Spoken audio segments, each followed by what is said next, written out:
Sue Storm, Invisible Woman. And I know some of you are going to be like, wait, shouldn't Magic be next because she's after Luna Snow?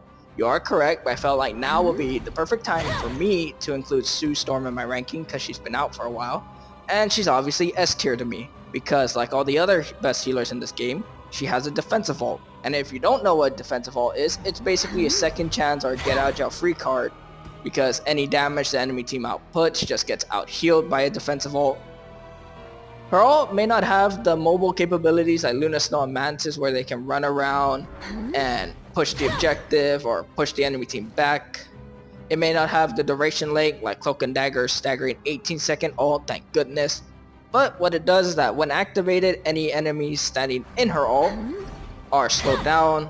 Any enemies outside of her ult cannot see in it.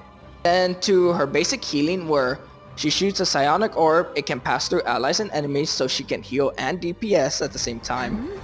And on top of that, the psionic orb has a boomerang effect where it goes a certain distance and then it comes back to Sue. And it still passes through allies and enemies. She also has a self-sustain that comes from her passive where if she's not in combat, she goes invisible, and as long as she's invisible, she gets healing over time. But if you do take damage or if you do an action, you get knocked out of it. And to help with that, she has a double jump. And what does that double jump do? On the second jump, she immediately goes invisible again. She also has a shield ability. Obviously, it blocks a certain number of damage before it gets destroyed. And any ally standing behind it get healing over time.